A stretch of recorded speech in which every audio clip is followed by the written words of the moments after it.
Are you able to see on your end? Yes, I can see it.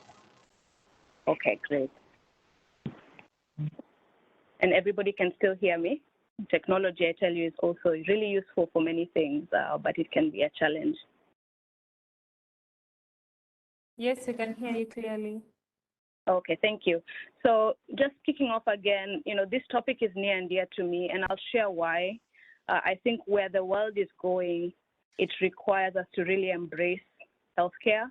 All of us will be at that phase in our life, if we're not there yet, where we will rely on the healthcare system in some way or another. And COVID has really opened our eyes to that, the challenges that come with that, the gaps in resources of various types, and being able to pair technology and these connections. And connections come in various sorts. There's connections of data. There's the human connection. There's connections among systems. All the things that IEEE and the university students who are engineers at heart truly understand as part of their studies and applications. So I'm really excited to be able to share a little bit with you all today in this area. I have decided to be a bit personal and share a little bit about my life journey, primarily because I think it's important for us to share where we start and how we've navigated our way to where we are, and the different aspects and the turns and the stops and the starts and the pivots that life truly takes. So I will share that my parents met in university in the US. My father is Kenyan. He's actually a professor at KENYATTA University, so that place is near and dear as well. And I start with my parents because, sorry? Was there a comment? I start with my Not really, it's okay. I start with my parents because I think it's important to give credit where you've been pushed towards your career. And early on had a very strong interest in engineering. And, I share this picture here center. This is at Moi High School, Kabarak, where I was taking a class in power mechanics. My dad to my left-hand side, and my teacher, Mr. Koech, who is now Professor Koech, has gone on to teach at a university also in Kenya in engineering. And being able to be given the opportunity to try a course, a technical course like power mechanics at a high school level is unusual.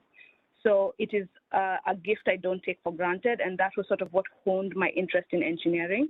I went on to become to study in the university. I really wanted to join a local university. I didn't qualify with my grades. So I applied to some universities in the US. I got in and was able to study mechanical engineering to begin with.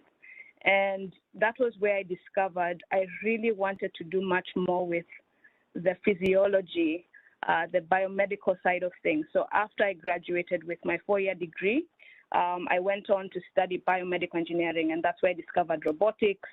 That's where I discovered software engineering and all the different technical specialties that fall under this area of biomedical engineering. And that introduced me to the medical industry. And my first job out of school, I was very stubborn. I decided, I had a childhood dream of working for NASA. I applied only for jobs working with NASA in the aerospace industry. And I had the opportunity to start off as a systems safety and reliability engineer. And this picture down here shows an astronaut with the medical kit.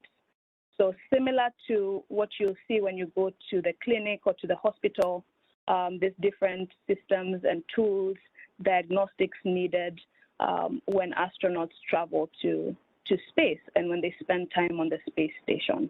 There also is a need to protect for emergencies. So down below here is an external defibrillator that we had to go through extra special design changes and some modifications just to be able to ensure that it operated safely in that microgravity environment. This was very interesting to me, but I wanted to do more with applying that to larger populations, and I joined Medtronic about 5 years later. Medtronic is the largest medtech organization, I had a chance to work in the cardiac space. That's where I first encountered implantable devices. And so I share this just as it was a way of really opening my eyes to what could you use technology for to help either alleviate, address, or support the management of chronic illness. And so I worked with this implantable cardiac monitor, extended a few years later as a volunteer at first, and then we convinced the organization to support the global health side of things, and that's where Medtronic Labs, this global health entity, was born from. And it was our CEO's vision at the time, but being able to actually create new solutions, including one that I'm very proud of. Our team is supporting this currently in Kenya and in Ghana. Empower Health is our digital health solution for chronic illness, but another way to actually create locally appropriate technology for immediate needs, hypertension, diabetes. These are things that are affecting our parents. These are things that are affecting even us as youngsters. And as we get from the 30s, 40s, 50s, we're seeing higher and higher numbers of diagnosis of these chronic illnesses. So what can we do about it? How do we improve quality of life? How do we improve earlier diagnosis, treatment linkage to care, and then long-term management? That requires so many different aspects of technology, but also meaningful connections of various types. So wanted to share that. I have recently joined Best Buy Health. Best Buy is looking at how do we transform healthcare at home. How do we help our elderly parents live in the home longer using technology, using AI, using different types of remote patient monitoring. So that is the new adventure in my life right now. But I want to call out the fact that, you know, a lot of this came with support from my network and support from my family. So I have 2 children, and I say this because we have to figure out a balance between being able to contribute professionally, but also still live our personal lives. I have 2 children. Obviously, the dad has convinced us all to become Liverpool fans. And I also support an organization that's focused on women empowerment and upskilling, preparing them for jobs in STEM post-graduation, called My Path Global. And that is a recent endeavor that my 2 colleagues from MIT and I started about 2 years ago. So this is my life journey. You've seen I've navigated different paths. Started mechanical, then biomedical. Now I'm doing more with the regulatory and quality side, but with a biomedical lens. And I say this because one thing that has inspired me is how technology has transformed over time. And I will share this example from Medtronic because I had a chance to work on some of the technology, and I think it's always good to do a quick case study on how things came into being. So if you're not familiar with a pacemaker, it's a small device that's placed under your skin and has leads that are in the heart, and depending on what you need support with, it helps control your heartbeat. So it's used to regulate heartbeat and ensure that if you have irregular heart rhythms, arrhythmias, either slow or fast, it can regulate them using this smart technology. Origins of the pacemaker way back when, 1949. I'll share a story about the founder of Medtronic. His name is Al Bakken, and when he was in graduate school, which many of you are in, he did some part-time work repairing lab equipment for the hospital, Northwestern Hospital in Minnesota, US. And his services and demand for those services, as even today, biomedical technician services are in high demand, they grew. And he started this small business, and it struggled, but, he met a young surgeon who was working at the hospital, and this surgeon was working on pioneering open heart surgery, and they had a blackout one night. So electricity was gone. Very common happening in many other parts of the world.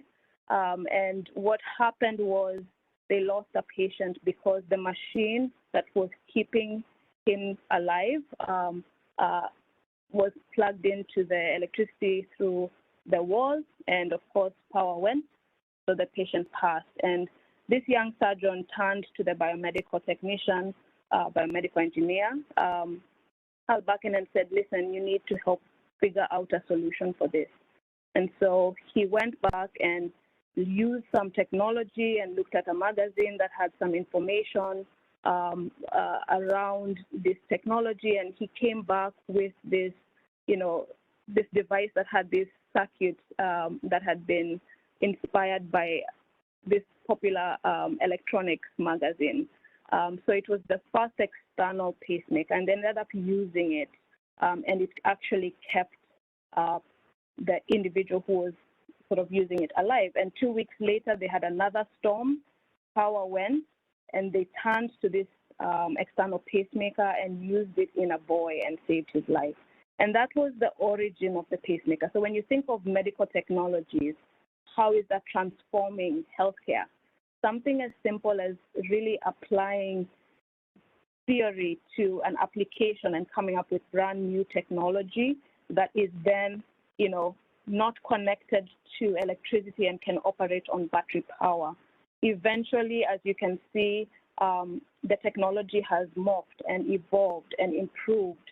And within the course of about 60 years, we've gone from having an external pacemaker that was the size of a book down here to now the micro device, and many other organizations have also come up with very small miniature devices, such as this last, the transcatheter pacemaker in 2016, that is the size of literally a pill, and that goes directly into the heart. So why is that important?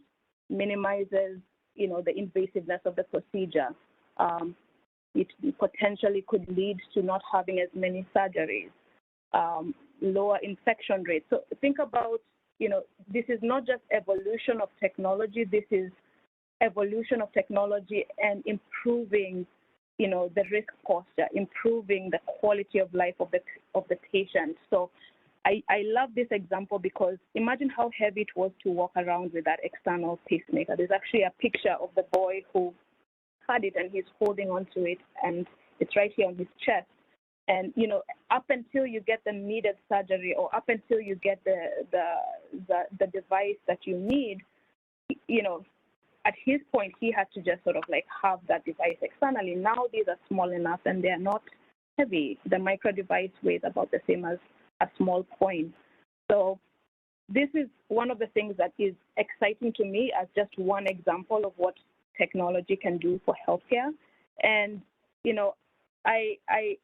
I think each and every one of us has our own contributions. And one of those that I think you are all proud of, and I am also very proud of, is the Team TIBA event.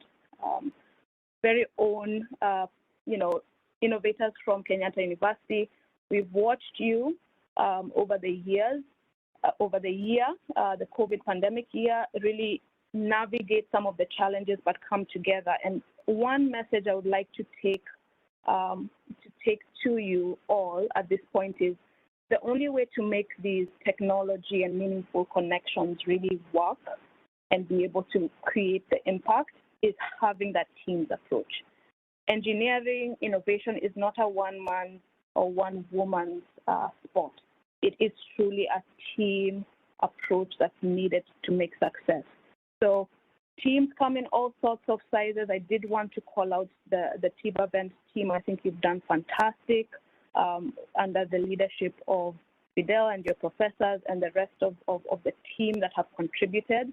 We've been watching from a distance, but are very proud of you.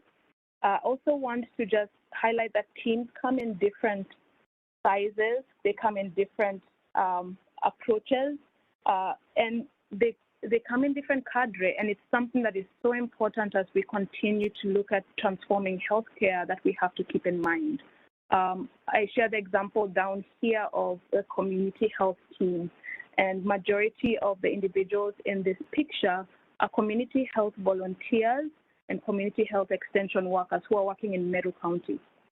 And they had just been trained by Ministry of Health on the NCD curriculum, the clinical curriculum, and how they were going to extend care for hypertension and diabetes in their communities.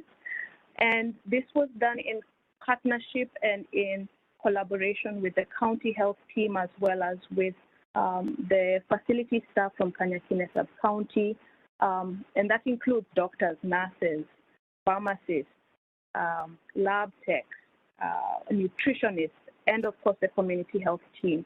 So when we think about how are we transforming care, we have to remember that this works best when there is a team approach at heart. Support collaboration, make sure we are mutually respecting each other, understand our roles and how they fit in. So I bring that up because success is critical, and we can only get success if we're truly able to get the teams effective. Another thing that we're moving towards that is going to be important for innovators of the future is really emotional intelligence and being able to contribute to teams in a different approach than in the past. This world is so connected now, and it's very reliant on the need for us to be able to collaborate. How do we collaborate? How do we ensure that works? We have to have effective communication. We have to focus on goals and results. We have to have alignment of mission. We have to think with diversity of thought, not have one group of individuals with the same, approach to handling things. We need to be challenged. And these are things that will come to be more and more important as we progress in the next decade and the next couple of decades because of how technology is evolving. We need these attributes to come across even more strongly. So the example of what they're doing here in Uganda with Mount Sinai partnership, and Mount Sinai has some specialist physicians. This is using VR and using technology to actually help support some surgeries. And we have some surgeons on the Mount Sinai side in the US, and then outside, 3 hours out of Kampala, you see a surgeon actually using VR technology and Teams, Microsoft Teams and Microsoft Dynamics, and this the hologen lens to actually get guidance on how to make the incisions, what to do next.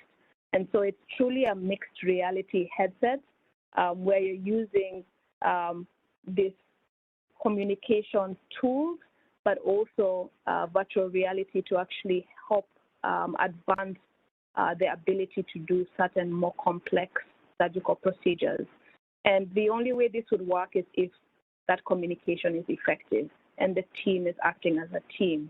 A surgery team, a surgical team is made up of not just one surgeon. There's a surgeon, there's a surgeon's assistant, there's an anesthetic, there's a nurse attendant. There's a potential for a circulating nurse or someone who is helping round the patient and prepare. So this whole team has to work together. And then lastly, just want to end this message with, patient at the center is always fundamental. No matter what we're doing, we are not designing for just anybody. And we're not designing based on what we think the patient needs. We have to keep checking in. We have to keep testing things. We have to get input. That voice of the patient is so critical as we think about healthcare transformation design for the future. And so did want to end this, this message with that.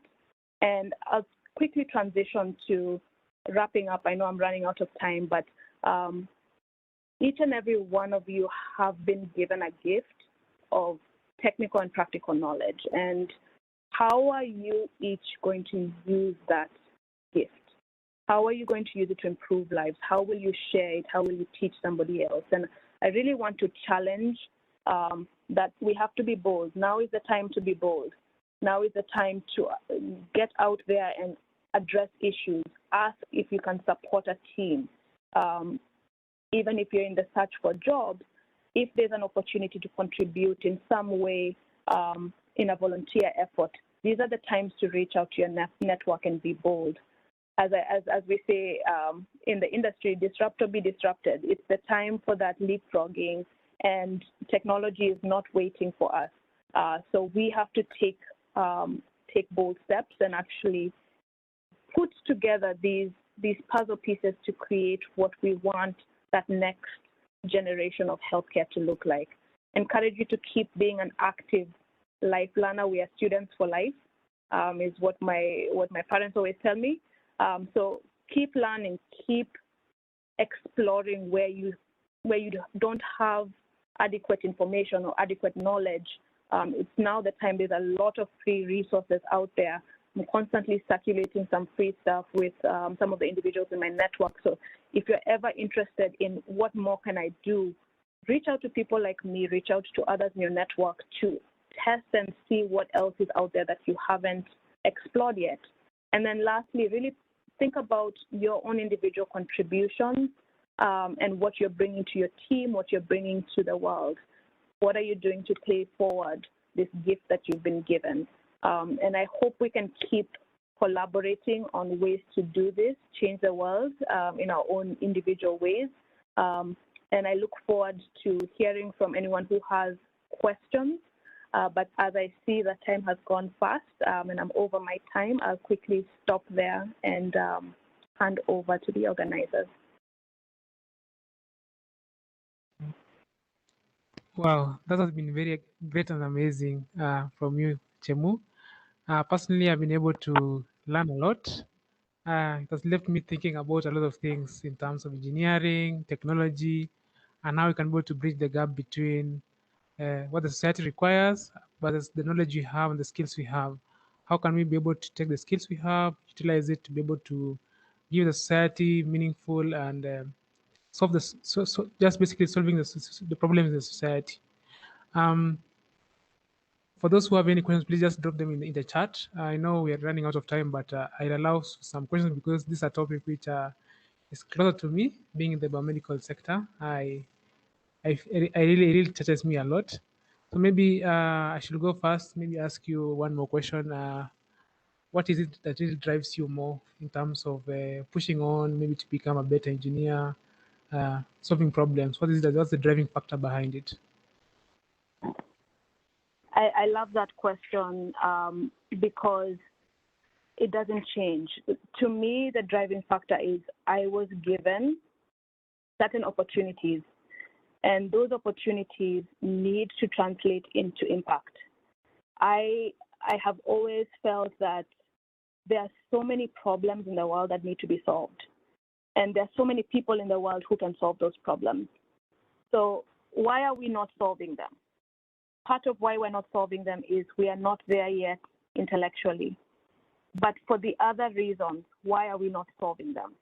And I really feel like some of the hindrances to that is, are we actually working together to solve the problems, or are we individually trying to get ahead and do our own thing? So I'm really sticking back to that team's approach and collaboration as one of the things that I think is critical.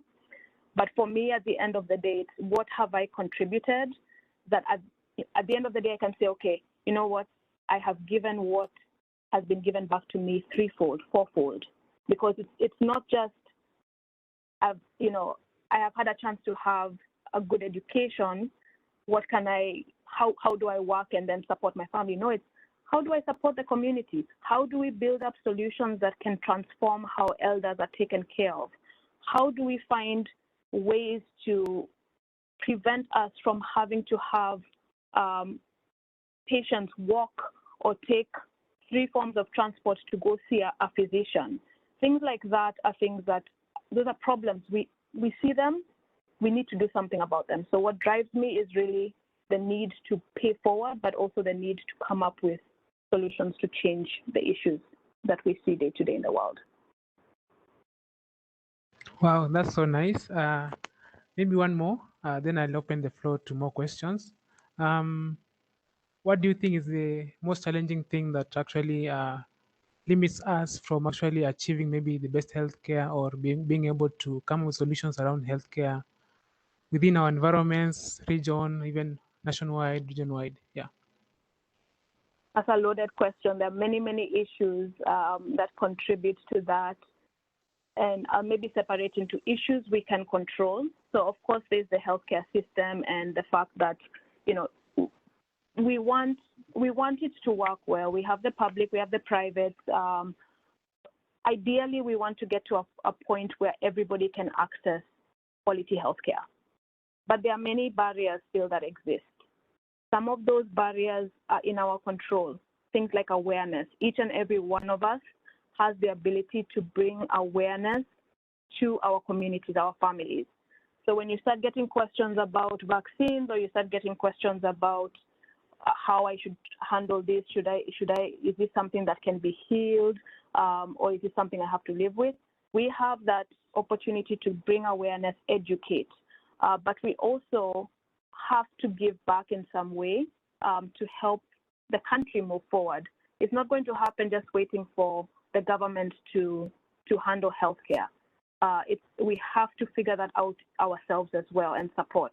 And so in the past, we've moved towards more of the public-private partnership approach. I think many of you have probably heard of these. We're seeing successes where, you know, when you bring private sector together with the public sector and there's alignment of mission and goals, then progress is being made. So that is another way where even if you're working on the side for a private industry player, or if you're working with the government, how can you collaborate with cross-industry players, cross-industry stakeholders to contribute?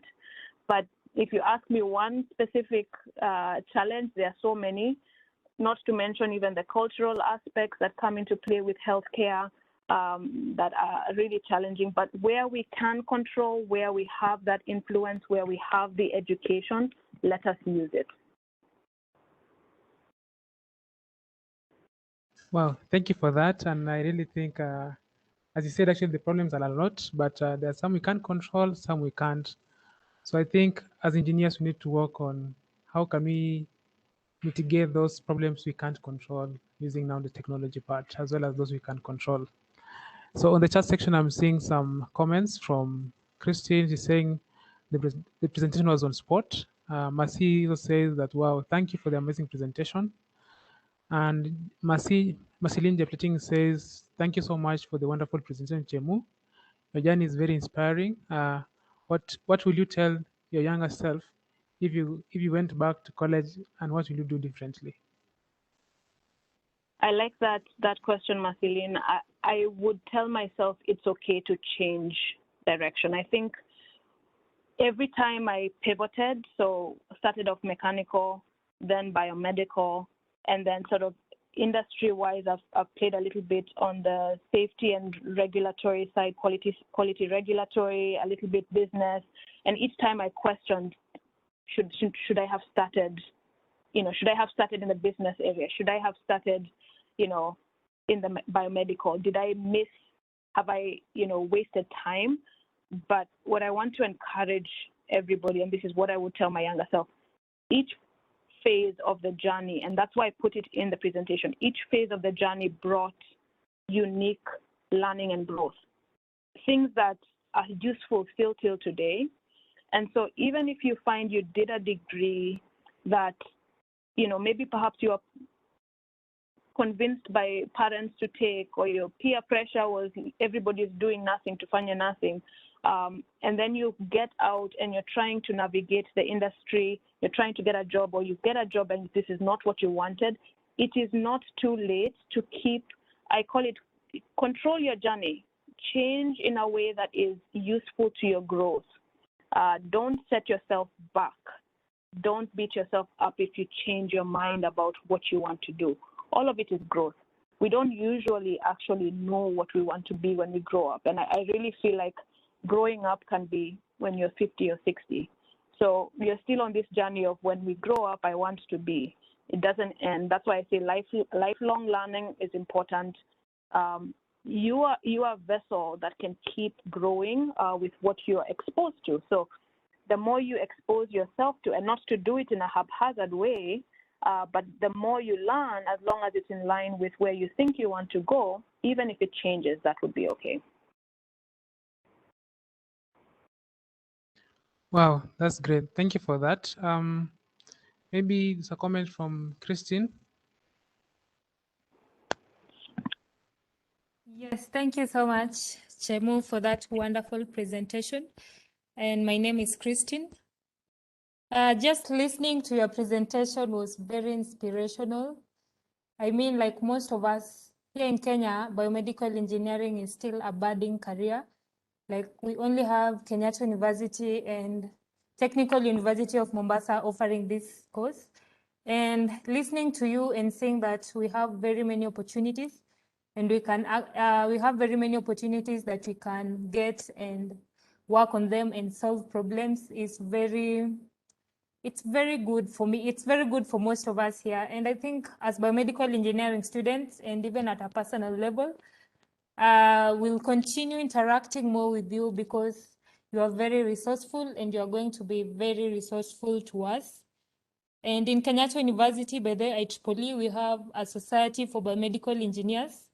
And now that you're one of us and we've met you here, we'll be inviting you very soon to also talk to our members or our colleagues who are not on this call, because they really need to hear this. They really need to know the importance of collaboration. They really need to know the need to take up opportunities and make solutions out of them, and also just how to collaborate. And I just loved it. Yeah, let me just say the presentation was very nice, and today I'm going to sleep a happy soul because I got to know you, and I know we'll interact more. Thank you so much. Thank you, Kristen. Thank you for your words. Oh, that was great. And since now you're talking about collaboration, then maybe are you open to mentoring younger people, school students, something like that?